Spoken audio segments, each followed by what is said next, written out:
خاطر وتاتي اهلا وسهلا مرحبا بكم يا جماعة الخير مساء الخير عليكم زول الفلاون والسلام عليكم. J'espère que vous allez bien, j'espère que vous vous portez bien. Ces dernières 48 heures, je pense que grâce à vous, pas grâce à nous, c'est grâce à notre communauté, parce que nous, ce que nous faisons, nous rapportons des informations, nous formulons des analyses, nous décryptons des faits, nous essayons de recouper des informations, nous travaillons, nous identifions des sources bien informées, nous vous ramenons l'information fiable, mais c'est grâce à vous, la communauté d'Algérie Park, que ces informations sont diffusées, véhiculées, massivement partagées, et si elles suscitent autant d'impact et elles font bouger les lignes, où elles provoquent un débat ou des discussions, où elles provoquent des remises en cause ou des discussions animées en Algérie, c'est grâce à la communauté d'Algérie Park qui est de plus en plus importante et de plus en plus grande et de plus en plus ample et volumineuse. Je ne sais pas si je peux utiliser tous les mots, c'est une communauté qui grandit sans cesse. C'était comme ça, ces dernières 48 heures, les émissions que nous avons réalisées concernant l'agenda des élections présidentielles de décembre 2024, concernant le projet sombre et dangereux de cette thèse qui est en cours de préparation dans certains laboratoires du régime algérien actuel, à savoir le scénario d'un éventuel report ou annulation des élections présidentielles de décembre 2024. Les analyses que nous avons faites des propos et des postures et adoptés par, que ce soit Abdelkader Bengrina ou là, monsieur Abdelrazak Makri, les deux leaders du mouvement islamiste en Algérie par rapport aux élections présidentielles, l'invisibilité, le manque de transparence, le fait que nous sommes déjà à la fin du mois de février 2024 et qui automatiquement, logiquement, il ne reste même pas 6 mois avant le début de ce qui est de la convocation du corps électoral. Je rappelle que la convocation du corps électoral en Algérie devrait être décidée avant le 19 septembre 2024 puisque le mandat présidentiel d'Abdelmadjid Tebboune se termine officiellement le 19 décembre 2024 et que les élections devront être organisées avant le 19 et que la campagne électorale devrait normalement commencer au mois de novembre 2024.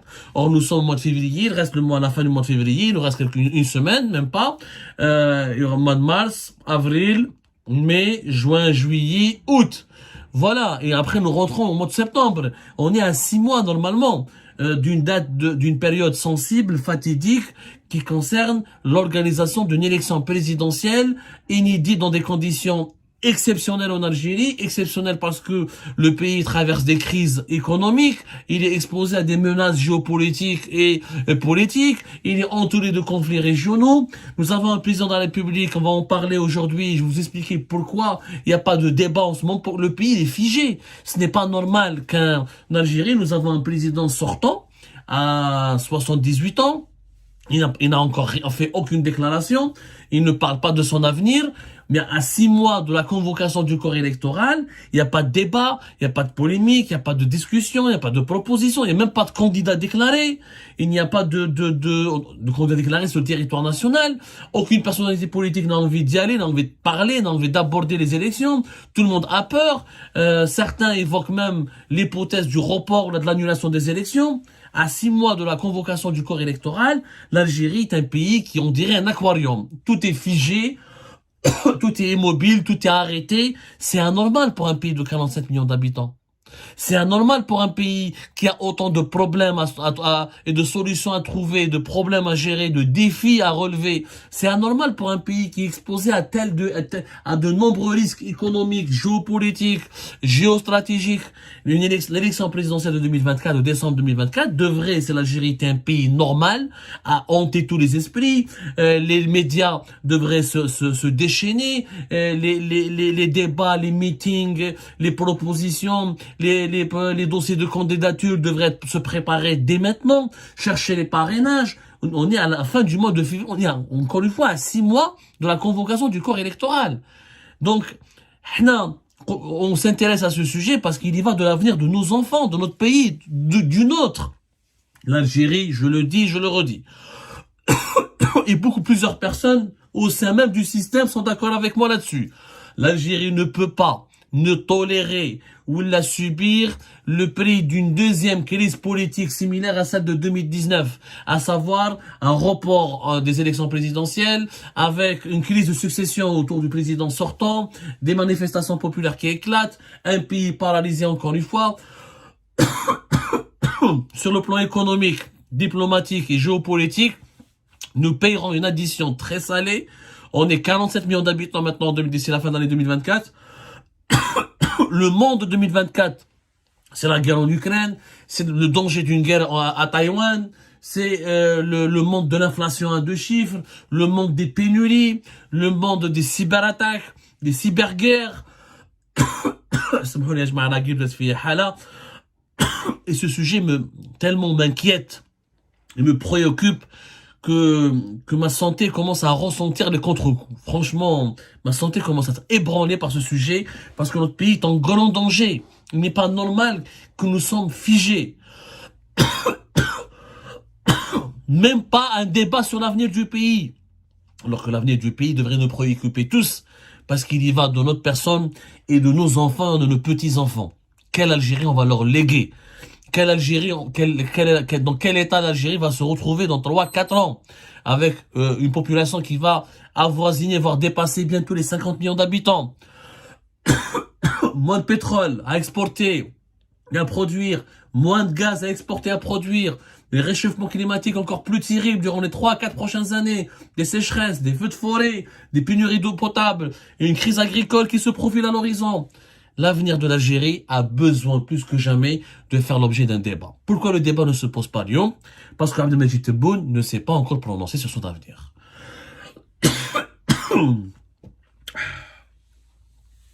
Tant qu'Abdelmajid Tebboune n'a pas décidé ce qu'il envisage de faire en décembre 2024, rien ne va bouger.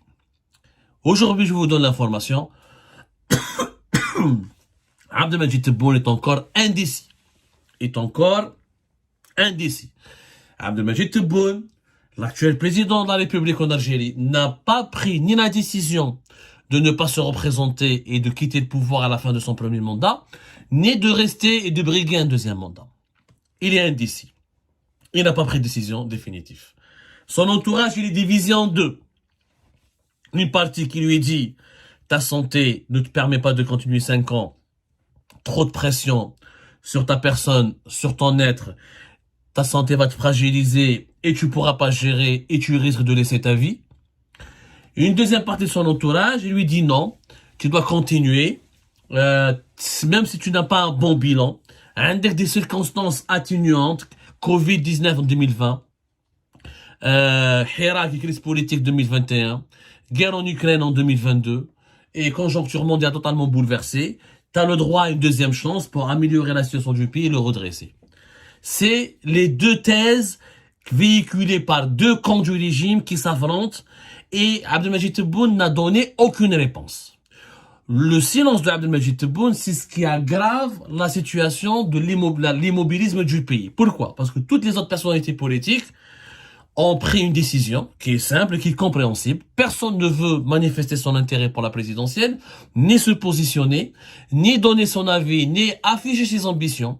Donc Abdelmajid Tebboune ne s'est pas exprimé. Parce que la majorité des personnalités politiques les plus crédibles ou les plus expérimentées, elles disent quoi? Elles disent écoutez, si Abdelmajid Tebboune est candidat, dans un pays comme l'Algérie, au regard des mœurs politiques de l'Algérie, au regard de ses traditions, au regard qu'il aura l'appui de l'armée et de l'administration, ce sera une élection perdue d'avance.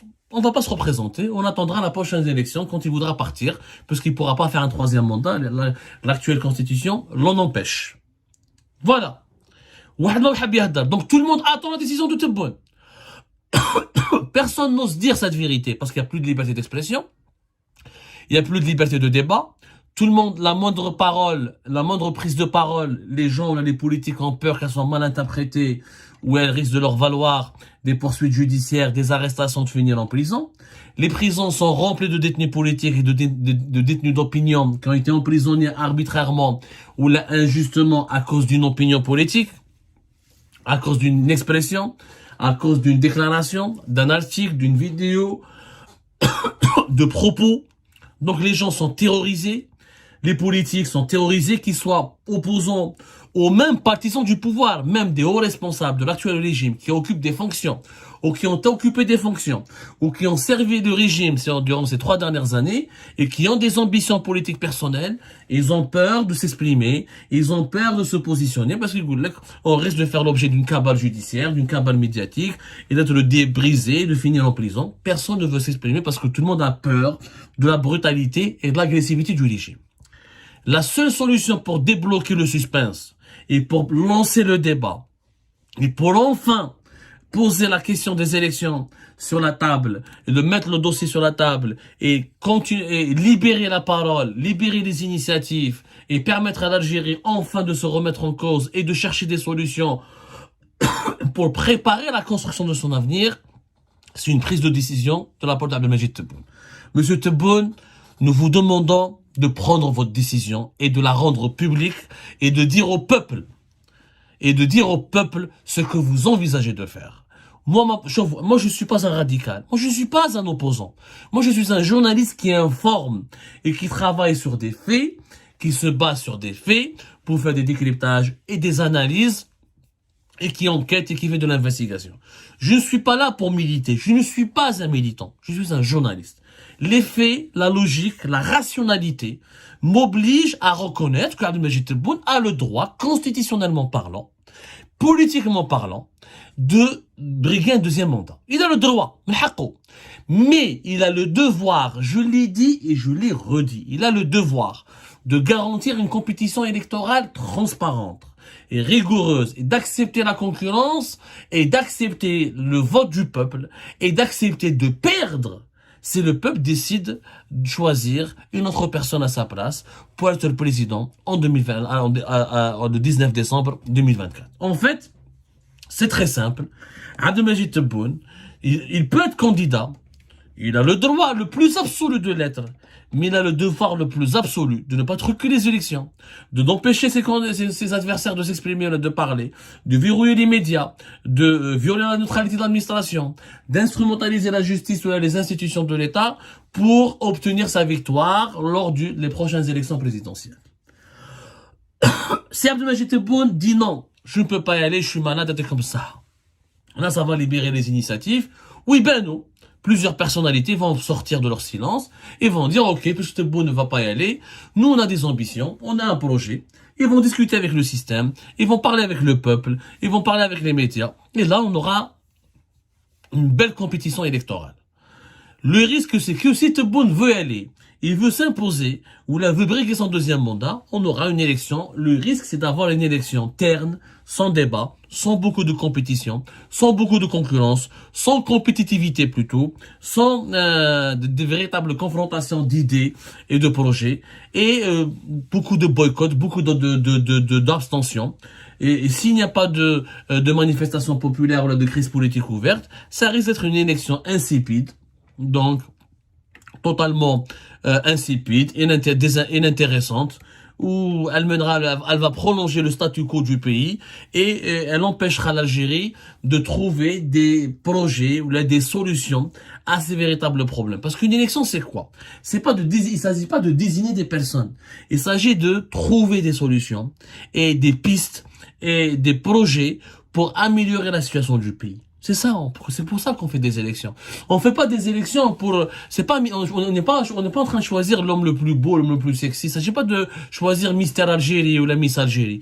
Il s'agit d'élire un président, un chef d'État ou une présidente. Pourquoi pas une femme? On sait jamais.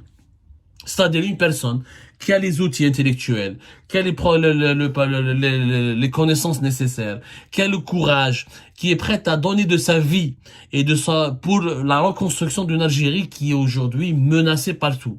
La crise climatique, la crise économique, une crise sociale et des tensions géopolitiques à ses frontières. Tous ces problèmes, tout ce blocage. Bien sûr, vous allez me dire, mais Abdou, l'idéal, c'est qu'Abdelmajid Tebboune ne se représente pas. Oui. Si nous voulons une élection réussie, transparente à 100%, intéressante, dynamique, enrichissante et utile pour le pays, ce serait bien qu'Abdelmajid Tebboune ne se représente pas. Mais ce point de vue, je vais le développer dans une autre émission. Aujourd'hui, je ne peux pas le développer parce que aujourd'hui, je dois vous donner une information claire, nette et précise. Abdelmajid Tebboune n'a pas encore décidé de se représenter pour un deuxième mandat. Ses partisans,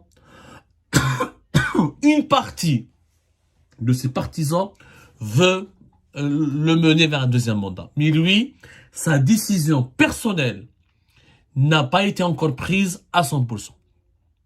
Les collègues Bli Tebboune veulent un deuxième mandat dès maintenant, يكذب عليك. Les collègues Bli Tebboune ne veut pas du deuxième mandat dès maintenant, يكذب عليك.